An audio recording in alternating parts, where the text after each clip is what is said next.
काफ़ी दिनों से प्रेस के लोग, मैंने जो कंप्लेन किया जय अनंत देहादराय के कंप्लेन के बाद कमिटी ऑफ एथिक्स में जो मेरा कंप्लेन गया लोकसभा स्पीकर के द्वारा, उसके बारे में काफ़ी चर्चा हो रही है और आप पत्रकार बंधु भी उसके बारे में मुझसे समय समय पर इसकी जानकारी पूछते रहे हैं, चाहते रहे। दो कारणों से मैंने अभी तक प्रेस को नहीं संबोधित किया। एक तो कारण ये है कि 15 साल का मेरा संसदीय जीवन का अनुभव है और वो ये सिखाता है कि किसी कमेटी में कोई बातें यदि आप विटनेस के तौर पर देते हैं तो उसको बाहर नहीं बोलना चाहिए कि आपसे कमेटी ने क्या क्या बातें की। दूसरा, दिल्ली हाई कोर्ट में मेरे लोकसभा अध्यक्ष को पहली बार ऐसा मैंने सुना अपने जीवन में कि मैं यदि लोकसभा स्पीकर को कोई पत्र लिखता हूं तो उसके ऊपर भी डिफेमेशन हो सकता है। First time in my life. लेकिन ये ज़माना एक ऐसा ज़माना है जिसमें कि हमेशा उल्टी गंगा बहती है, तो बहती रही। लेकिन आज जब सभी चीज़ों की इंतहा हो गई, इसके पहले कई एक मीडिया हाउस में चला कि कितनी बार देहादराय से किस तरह के प्रश्न पूछे गए, उन्होंने किसका जवाब दिया, किसका जवाब नहीं दिया, और जिस एक्यूज्ड को विटनेस के तौर पर तो मैं गया और देहादराय गए, लेकिन एक्यूज्ड के तौर पर महुआ मैत्रा वहाँ गई सांसद, लेकिन वो खुलेआम इंटरव्यू देती रही और खुलेआम इंटरव्यू में वो कोट करती रही कि कमिटी ऑफ एथिक्स के अंदर क्या हुआ। अब सही है या गलत है, लेकिन उन्होंने जनता के बीच में एक गलत नैरेटिव बनाने का प्रयास किया। और आज जो कुछ भी हुआ, ये संसदीय इतिहास का सबसे काला दिन है। ये मुझे याद आ रहा है कि कांग्रेस और उसके समर्थित दल डेमोक्रेसी में कैसा विश्वास करते हैं। यदि आपको ध्यान हो तो 2G में जब public accounts committee doctor Murli Manohar Joshi ji के नेतृत्व में रिपोर्ट एडॉप्ट करना चाहती थी, तो यही कांग्रेस के सारे सांसद टेबल को तोड़ दिए, नाचने लगे, फाड़ दिया कमेटी के अंदर, और डॉक्टर मुरली मनोहर जोशी जैसे बुजुर्ग आदमी का, सम्मानित आदमी का, एक मंझे हुए पॉलिटिशियन का जो है कांग्रेस ने अपमान किया। 2G की रिपोर्ट उन्होंने पीएससी की नहीं आने दी आज तक। ठीक आज जो कुछ भी हुआ उसी तरह से, चूंकि एक अनुसूचित जाति से आने वाला व्यक्ति एथिक्स कमेटी का चेयरमैन कैसे हो गया। विनोद सोनकर जी अनुसूचित जाति के हैं और वो एथिक्स कमेटी के चेयरमैन कैसे हो गए, ये उन लोगों को पच नहीं रहा है और उनके खिलाफ अनर्गल बयानबाजी हुई। इसमें क्या है रीज़न, जो उन्होंने कहा वो मैं बता रहा हूँ, और जो बातें मीडिया से छनकर आई हैं। सवाल क्या था, मेरा पत्र क्या है, देहादराय का पत्र क्या है, और सवाल एथिक्स कमेटी के सामने क्या है। सबसे पहला सवाल ये है कि हम मेंबर ऑफ पार्लियामेंट है, अभी जहां मैं प्रेस को संबोधित कर रहा हूं, ये घर मेरा नहीं है। इस घर में मैं किराया देता हूं। इस मकान का किराया भारत सरकार लेती है, हाउसिंग कमेटी लेती है, लोकसभा लेती है, और जो इस टेबल कुर्सी पर मैं बैठा हुआ हूं ये भी किराए का ही। जिस दिन मैं यहां सांसद नहीं रहूंगा या जिस दिन ये मकान का अलॉटमेंट मेरा चेंज हो जाएगा, उस दिन ये जितने मकान है, जितने आपको चीजें लगी हुई हैं, ये सब भारत सरकार का है। उसी तरह से जब हम मेंबर ऑफ पार्लियामेंट होते हैं तो mail ID, portal, intranet, internet, ये सब जो है वो संसद का है, उसका अधिकार संसद का है और उसको मेंटेन एनआईसी करता है। वो संपत्ति उनकी है, वो मालिक वो है। 2014 से इस देश में ईमेल की पॉलिसी है, 2014 से इस देश में पासवर्ड की पॉलिसी है। ईमेल और पासवर्ड की पॉलिसी यदि 2014 से पूरे देश भर में है, एनआईसी की ये पॉलिसी है, भारत सरकार की ये पॉलिसी है, या किसी भी ऑर्गेनाइजेशन की पॉलिसी है, यदि उसको किसी संबंधित सांसद ने नहीं पढ़ा तो इसका मतलब उसका गुनाह तो कम नहीं हो गया ना। इसमें प्रश्न ये था कि वो ईमेल आईडी और पासवर्ड उन्होंने दुबई में अपने किसी बिजनेसमैन दोस्त को दिया। उन्होंने अपनी प्रेस कॉन्फ्रेंस में खुद ही इस चीज को स्वीकार कर लिया कि हाँ हमने दिया। फिर वो कह रही हैं कि ये कौन सी पॉलिसी है। तो मैंने आपको कहा कि 2014 की पॉलिसी है, जो ईमेल की पॉलिसी है, जो पासवर्ड की पॉलिसी है। तो एथिक्स कमेटी के सामने ये बड़ा सवाल था। दूसरा सवाल मैं आपको बताऊं और आपकी जानकारी बता दूं, जो प्रेस से मुझे पता चला है और जो महत्वपूर्ण है, जो बातें मैं कह रहा था कि जब कमेटी ऑफ एथिक्स ने भी एनआईसी से लॉगिन के बारे में पूछने का प्रयास किया, तो जो मेरी जानकारी है, जितनी प्रेस के माध्यम से जो मुझे पता चला है, कि एनआईसी ने और मिनिस्ट्री ऑफ आईटी ने डाटा देने से एथिक्स कमेटी को मना कर दिया और यह कहा कि एथिक्स कमेटी पार्लियामेंट नहीं है, पार्लियामेंट इसका मालिक है, पार्लियामेंट यदि चाहेगा तो हम देंगे। एथिक्स कमेटी सेक्रेटरी जनरल के पास गई, लोकसभा अध्यक्ष के पास गई और उसके बाद जो है एनआईसी ने वो पूरा का पूरा डाटा कमेटी ऑफ एथिक्स को दिया, जो अखबार में छपा है। ये मेरी बात नहीं कहिएगा कि मैं कमेटी के बारे में कोई जानकारी है मुझे। अब आप समझिए, वो ये कह रहा है, जो जयनंत देहाद्राय ने आरोप लगाए, उसने ये आरोप लगाए कि बिजनेस राइवलरी में इस तरह के 61 प्रश्न में से 50 प्रश्न ऐसे पूछे गए जो कि दर्शन हीरानंदानी को मदद करते थे। और उसमें एक घटना मैं यार बता दूं, और ये घटना का एथिक्स कमेटी से कोई लेना देना नहीं है। आपको ध्यान हो कि डाटा प्रोटेक्शन बिल भारत सरकार ने इंट्रोड्यूस किया और उसको ज्वाइंट पार्लियामेंट्री कमेटी, जिसको कि तत्कालीन अब तो मंत्री हैं मीनाक्षी लेखी जी, इस डाटा प्रोटेक्शन कमेटी की अध्यक्ष बनी। उसमें तृणमूल कांग्रेस ने अपने सांसद के तौर पर सौगत राय को इलेक्ट किया और वो कमेटी इलेक्शन जो है वो लोकसभा करती है। उसमें नाम गिने जाते हैं कि इसके ये मेंबर है, इसके ये मेंबर हैं, और मोर और लेस समझिए कि वो सिलेक्शन नहीं है, वो इलेक्शन है।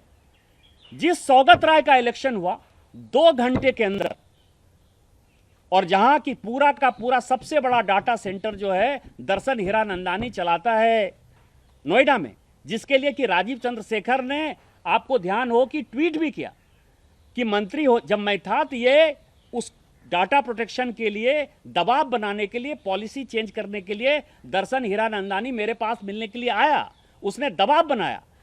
इस महिला ने इतना दबाव बनाया कि सौगत राय को 2 घंटे के अंदर उस डाटा प्रोटेक्शन कमेटी से, जो कि लोकसभा के द्वारा इलेक्टेड कमेटी थी, उससे इस्तीफा देना पड़ा।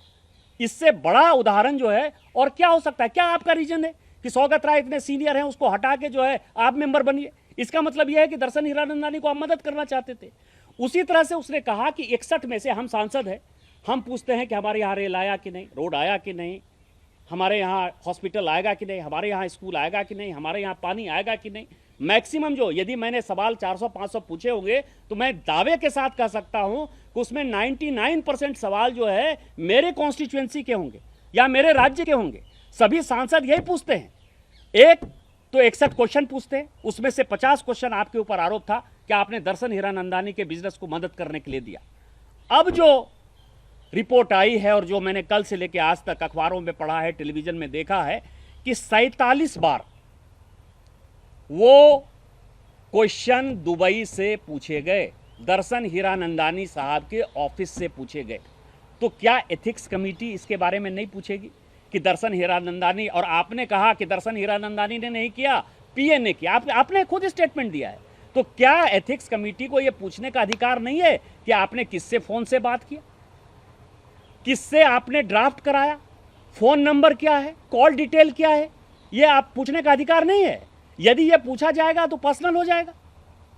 और 47 बार आपने यदि पूछा तो क्या राष्ट्रीय सुरक्षा का सवाल नहीं है? मेरा एक सीधा प्रश्न है कि जेपी मॉर्गन में आप कहती हैं कि आप बैंकर हैं, जेपी मॉर्गन में आप एम्प्लॉय थी, आज जेपी मॉर्गन की आप एम्प्लॉय नहीं है, तो क्या उसका पासवर्ड और ईमेल अकाउंट आपके पास है?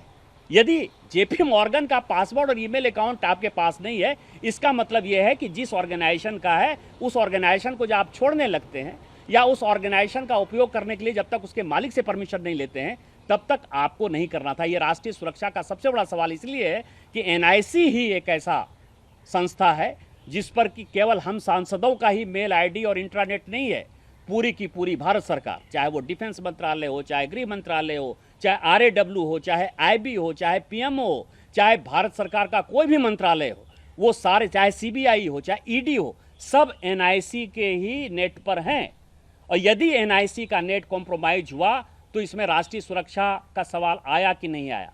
दर्शन हीरानंदानी को यदि आपने खुलेआम कहा या उनके पीए को दे दिया, तो क्या आपने कुछ पैसे के लिए अपने जमीर को बेचा कि नहीं, राष्ट्रीय सुरक्षा को गिरवी रखा कि नहीं रखा? ये सवाल यदि एथिक्स कमेटी पूछती है तो क्यों नहीं आप उसको व्यक्तिगत करते हैं, क्यों आप व्यक्तिगत करते हैं? दूसरा सवाल यह था कि आपने खुद ही कहा कि मुझे स्कार्फ दिया, एरमिस का स्कार्फ दिया, और 4 बार या 5 बार बॉबी ब्राउन का जो है मैंने लिपस्टिक जो है मंगवाया होगा। आपसे किसी ने पूछा नहीं। आप महिला हैं, महिला होने के नाते हम आपका सम्मान करते हैं, और महिलाओं के बारे में हमेशा आदमी को पॉजिटिव होना चाहिए, पॉजिटिव बातें करनी चाहिए। लेकिन इसी पार्लियामेंट में 10,000 रुपया लेने के लिए भी सांसद निष्कासित हो चुके हैं। बॉबी ब्राउन यदि आपको दिया नहीं उसने गिफ्ट, आपने उससे मंगवाया, और वो आपका मित्र जो है किसी व्यक्तिगत चीजों के कारण नहीं है। आज मैं यदि सांसद हूं तो ये घर मेरा है, यदि कमेटी का मैं मेंबर हूं तो वहां लोगों को डिपोजिशन के समय मैं अधिकारियों से मिलता हूं, मैं प्राइवेट लोगों से मिलता हूं, मैं फिक्की सीआईए के लोगों से मिलता हूं। इसका मतलब ये नहीं कि उससे मेरी दोस्ती हो गई। दर्शन हीरानंदानी ने अपने हलफनामे में, जिसको कि एक्सटर्नल अफेयर्स मिनिस्ट्री ने कहा कि उसके सामने कहा गया, उसने साफ कहा है कि महुआ मैत्रा से उनकी पहली मुलाकात 2017 में जब ये विधायक थी, पब्लिक सर्वेंट थी, और जब बिजनेस समिट हो रहा था कलकत्ता में, तब चूंकि बिजनेसमैन को कैटर करने के लिए माननीय ममता बनर्जी जी ने अपने कुछ विधायकों को लगाया था, कुछ अधिकारियों को लगाया था, उसी वक्त आपकी दोस्ती हुई। तो आपकी दोस्ती एक पब्लिक सर्वेंट के नाते हुए, आपका बचपन का दोस्त नहीं है दर्शन हीरानंदानी। आपको यह समझना चाहिए कि विधायक हो या सांसद हो, उसके आधार पर हुआ। और आपने यदि उसको मंगाया तो एक बॉबी ब्राउन का जो कीमत है, बेस प्राइस यदि है तो 4,000 है। यदि चार बार आपने मंगा लिया तो 16,000 रुपया तो आपने ले ही लिया। और 5,000 से ज्यादा यदि आप गिफ्ट लेते हैं पब्लिक सर्वेंट के नाते तो आपको रिपोर्ट करना पड़ता है। तो आपने रिपोर्ट किया, या कस्टम एक्साइज में जो है वो रिपोर्ट करते हुए आया कि हम जो है बॉबी ब्राउन इसके लिए लेके आ रहे हैं? तो और यदि आप खुद कहेंगी कि मैं एरमिस मंगा रही हूं, मैं बॉबी ब्राउन मंगा रही हूं, मैं लिपस्टिक मंगा रही हूं, यदि उस तरह के क्वेश्चन एथिक्स कमेटी करेगी तो आप कहेंगे कि द्रौपदी का चीरहरण हो गया। तीसरा सवाल जो है कि दर्शन हीरानंदानी ने अपने हलफनामा में, जो हलफनामा पब्लिकली उसने टाइम्स नाउ के इंटरव्यू में कहा कि उसने 3 जगह इस पेपर को भेजा है, एक कमिटी ऑफ एथिक्स को दिया है, एक सीबीआई को दिया है, और एक निशिकांत दुबे को दिया है। तो स्वाभाविक है कि मेरे पास है। जो उसने कहा है, उसने बड़ी अच्छी बात कही। उसने कहा कि मैंने इसके ट्रेवल एक्सपेंस दिए, मैंने इनको बड़े बड़े गिफ्ट दिए, ये उन्होंने खुद कहा है। मतलब जो पत्र उन्होंने भेजा है उसमें उन्होंने कहा है कि चाहे डोमेस्टिक ट्रेवल हो, चाहे इंटरनेशनल ट्रेवल हो, चाहे बरलूती का सवाल हो, चाहे गुच्ची का सवाल हो, चाहे एलवी का सवाल हो, सब दिया है। तो कमेटी क्यों नहीं पूछेगी कि 25 लाख का यदि आप रोलेक्स वॉच पहन रही हैं तो पूछा जाएगा ना कि इसका बिल आपके पास है कि नहीं। यदि 2.5 लाख 3 लाख का आप गॉगल्स लगा रही हैं तो आपने खुद ही लिपस्टिक से इसको शुरू किया, तो कमेटी उसको कुछ क्यों नहीं पूछेगी? बरलूती का बैग कहाँ है, एरमिस का कहाँ बैग है, ये तो कमेटी पूछेगी। दूसरा सवाल यह है कि 2019 में सांसद बनने के बाद से लेके आज तक आपने 14 बार विदेश की यात्रा की। ये आप ये समझिए कि डेट वाइज है। आप यूएस गई हैं, आप यूके गई हैं, आप यूएई गई हैं, आप फ्रांस गई हैं। तो जब इतनी बार आप गई हैं तो इनकम टैक्स आप कितना पे करती हैं, ये निश्चित तौर पर कमेटी पूछेगी। दूसरा, जब दर्शन हीरानंदानी ये कह रहा है कि हम इसके डोमेस्टिक और इंटरनेशनल दोनों ट्रेवल को हम स्पॉन्सर किए हुए हैं, उसने होटल बिल भी दिया हुआ है, एक ट्रेवल का बिल भी दिया हुआ है कमेटी ऑफ एथिक्स को, तो आप ये समझिए इसके आधार पर आपसे पूछा जाएगा कि नहीं कि आपने ये अपने इनकम टैक्स यदि आपका नहीं है तो आपने किस आधार पर ये दौरा किया, किस आधार पर इसका टिकट कटाया, किस आधार पर आप होटल में रही, कौन आपको गाड़ी भेजता था, वहाँ जो आप एक्सपेंस करते थे आपने यहाँ से। नियम है कि साल में हम लोग जो है 8,000 से ज़्यादा डॉलर नहीं खर्चा कर सकते, और यदि आप विदेश जाते हैं तो उसी 8,000 में आपको 3 बार 4 बार जितना जाना है एक इंडिविजुअल आदमी वही जा सकता है। तो डॉलर खरीदने के लिए आपने अपना पैसा उपयोग किया होगा ना, कि नहीं किया होगा? तो डॉलर उपयोग करेंगे तो वो भी आपके पासपोर्ट में लिखता है कि इतना डॉलर हमने लिया, कि जिस ट्रेवल कंपनी से आप गई होंगी तो वो मांगा जाएगा। इस तरह से ये 3-4 ऐसे प्रश्न थे जिसके बारे में कि पूछे गए 47 बार आप, और जितने क्वेश्चन पूछे गए 47 बार, क्योंकि किस तारीख को वो मेल आईडी लॉक इन हुआ, किस तारीख को कौन से क्वेश्चन पूछे गए, वो 47 के 47 क्वेश्चन ऐसे थे जो दर्शन हीरानंदानी को ही फायदा पहुंचा रहे थे, और जिसके आधार पर एक बिजनेसमैन को फायदा पहुंचाने के लिए आपने एक टारगेट फिक्स कर लिया कि दुनिया के जो सबसे महत्वपूर्ण, मजबूत, सबसे लोकप्रिय नेता हैं मोदी जी को, उसके आधार पर जो है आप नाटक के तौर पर पार्लियामेंट में बोलते रहें और उनको अटैक करते रहें, जिससे कि आपको माइलेज मिलता रहे, सोशल मीडिया आपको माइलेज देती रहे। आज वो फायर ब्रांड जो आदमी है, वो चूहा जो हमारे यहाँ होता है, चूहा बनकर अपोजिशन के सारे सांसदों के साथ निकली है, और जो कुछ भी एविडेंस हमने दिए हैं, देहाद राय ने दिए हैं, दर्शन हीरानंदानी ने दिए हैं, मिनिस्ट्री ऑफ आईटी ने, मिनिस्ट्री ऑफ होम अफेयर्स ने और एक्सटर्नल अफेयर्स ने दिया है, दुनिया की कोई ताकत महुआ मैत्रा को नहीं बचा सकती। और सांसद होने के नाते हमारा सर जो है झुका हुआ है, हम दुखी हैं, और दुखी यह है कि हम इस संसद के सदस्य हैं जहां कि पैसे लेकर प्रश्न पूछे जा रहे हैं। हम उस संसद के सदस्य हैं जहां कि इस तरह के भ्रष्ट और करप्ट आदमी को, करप्ट सांसद को जो है अपोजिशन मदद करने की कोशिश कर रहा है। हम राहुल गांधी जी से इसीलिए प्रश्न पूछना चाहते हैं कि आपके सांसद उत्तम कुमार रेड्डी, जिनका तेलंगाना में चुनाव है, आपको इतना बड़ा समझ में आ रहा है कि आप भ्रष्टाचार के खिलाफ कहते हो कि बीआरएस के खिलाफ लड़ रहे हैं, आप उस सांसद को एक भ्रष्टाचार, जिसको कि तृणमूल कांग्रेस तक मदद नहीं कर रही है, उस भ्रष्टाचारी सांसद को, जिसने कि पूरे संसदीय इतिहास में सारे सांसदों का सर शर्म से झुका दिया, उसके मदद के लिए आप खड़े हुए हो। मदद करने से कुछ नहीं होता है, ये पार्लियामेंट नियम कानून कायदे से चलता है, और एक समय ऐसा आएगा कि इथिक्स कमेटी एक अच्छा निर्णय लेगी, और ऐसा निर्णय लेगी जिससे कि आने वाले भविष्य में कोई भी सांसद इस तरह संसदीय कार्य में किसी भी बिजनेसमैन का जो है उपयोग नहीं कर पाएगी। दो चीजें हैं, महुआ मोइत्रा ने ये बोला कि उनसे फिल्दी सवाल पूछे गए, अनैतिक सवाल पूछे गए, और दानिश अली ने एक बात बड़ी बोली कि द्रौपदी का चीरहरण हुआ है। देखिए, महिला हैं, शब्दों की मर्यादा उनके पास। मैंने आपको कहा कि जब आप खुद ही कहोगे, आपसे लिपस्टिक के बारे में किसने पूछा? आप तो खुद ही कह रहे हो ना कि बॉबी ब्राउन हम मंगा रहे हैं। आप खुद ही पूरे देश को कह रहे हो ना, एर्मिस का स्कार्फ जो है कोई आपको दे रहा है, तो फिल्दी कौन सा सवाल है? यदि लोगों ने आपसे पूछ लिया होगा कि उसकी कीमत क्या है, तो ये फिल्दी सवाल हो गए, द्रौपदी का चीरहरण हो गया। आप तो खुद ही चिल्ला चिल्ला के बोल रहे हो। आज भी आप समझिए कि जिस बैग के लिए महंगाई का भाषण देते हुए काकोली घोष दस्तीदार जब महंगाई के बारे में बोल रही हैं, आप अपना एलवी का बैग, क्योंकि 2 लाख 2.5 लाख का बैग है, उसको नीचे छुपा रही हो। तो आप तो खुद ही जब लोगों के सामने लाती हो कि हम एलवी लेकर आ रहे हैं, हम टॉम फोर्ड लेके जा रहे हैं, हम फेरोगामा का जूता पहन रहे हैं, जब आप खुद ही इस तरह का करते हो, डिजाइनर जो है 1.5 लाख 2 लाख की साड़ी आप पहन रहे हो, तो स्वाभाविक है कि क्वेश्चन लोग पूछेंगे उसके ऊपर। इसमें फिल्दी सवाल क्या है? हमारी जो लाइफ स्टाइल है, यदि मैं आईफोन लेके चलता हूं तो क्वेश्चन होगा ना। महुआ मोइत्रा अब तक ये कह रही हैं कि जितने भी एलिगेशंस लगे हैं, चाहे दर्शन हीरानंदानी का एफिडेविट का भी उन्होंने कहा है, वो ये कह रहे हैं कि वो कैश की बात कहीं नहीं करते हैं। आप ये कह रहे हैं कि कैश फॉर क्वेरी का ये पूरा मामला है, तो आखिरकार कैश फॉर क्वेरी कैसे है? वो ये कहते हैं दर्शन हीरानंदानी ने कैश की बात कहीं नहीं कही, और गिफ्ट के बारे में तो उन्होंने कहा ही है। कैश फॉर क्वेरी कैसे है? देखिए, ये लोग अंग्रेजी बहुत ज़्यादा समझते हैं, मैं अंग्रेजी कम समझता हूँ, झारखंड का सांसद हूँ, तो स्वाभाविक है कि हम लोग बहुत ही दकियानूसी जगह से हैं। जो ट्रैवल एक्सपेंसेस है, ट्रैवल एक्सपेंसेस वो हमेशा कैश ही माना जाता है, और दर्शन हीरानंदानी ने अपने हलफनामा में जो कि उन्होंने